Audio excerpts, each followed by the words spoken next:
What's up, y'all? Episode 34, Inside the Ties. It's Friday.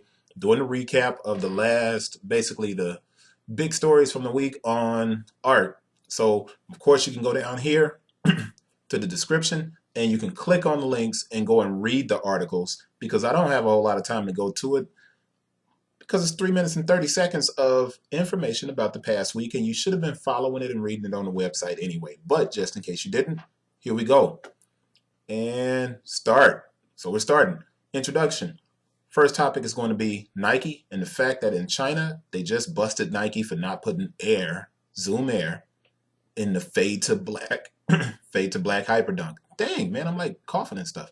All right, so next topic is going to be me admitting defeat and saying that, yeah, I was wrong about basketball shoe sales recovering. And I'm going to explain why, but you can go and read too. And the last thing is Under Armour announced this dude as their chief innovation officer. Okay. All right. So here we go. China has this thing every year where they do basically a consumer reports kind of segment on television. And they pick certain companies and they say, hey, you companies are not doing what you said you were going to do for the consumer. You're fronting, you're lying. And they just recently outed Nike for false advertisement in the Hyperdunk FTB. Now, you know, like I know, since we're all in the sneakers, that is the Fade to Black pack was really important. So the idea that they messed up this shoe and they basically sold 300 pair of the shoes without air in the forefoot, not cool at all. So you need to go and read about this because it's important. Now, it just happened in the US too with Retro 15. So this is not an isolated incident. And I know firsthand how bad the manufacturing is in China. So next topic. I've been wrong about basketball shoe sales recovery. Now, it's not for the reason that you think. I've been saying that basketball shoe sales could recover if certain things were done, right? And I wrote articles on it. So if you see over here where my mouse is moving, I got this article where I wrote and I said that these things could fix the machine. Now, what I had not taken into consideration is what I already knew about the Premier League. Now, the Premier League is soccer in the UK. Well, everywhere. Anywhere that people are watching soccer, they're probably watching the Premier League. It's pretty big. But viewership is down on the Premier League.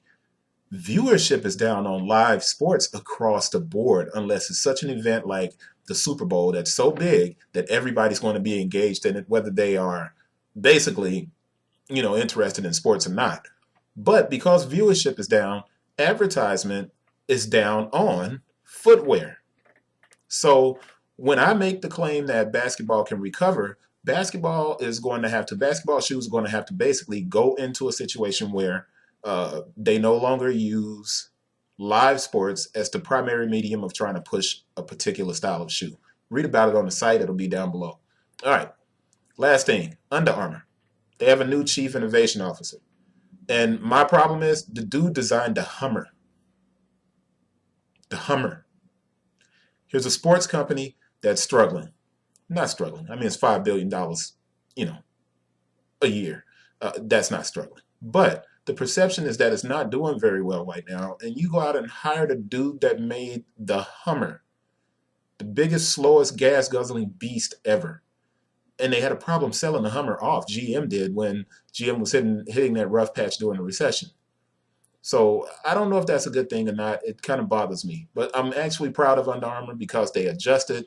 And I'm going to click back out here and go to it. Even though that's the end, I'm going to run over about 10 seconds because I want to show you this, the Threadborne collection. I'm proud of Under Armour because they basically did what I said they should do. They implemented Threadborne into apparel, and now they're releasing it. And they did the Sling Flex. It's like somebody read this article and they're actually following through on everything I said. I mean, who knows? Maybe it's true, maybe it's not. That's it for Inside the Ties. Appreciate you guys for watching. Thanks for the new subscribers. I'm over 15,000 views total. Hopefully that'll shoot through the roof maybe tomorrow or something. Who knows? Maybe somebody will discover me and think I'm dope. Hope you guys have a great weekend. See you next week. Peace.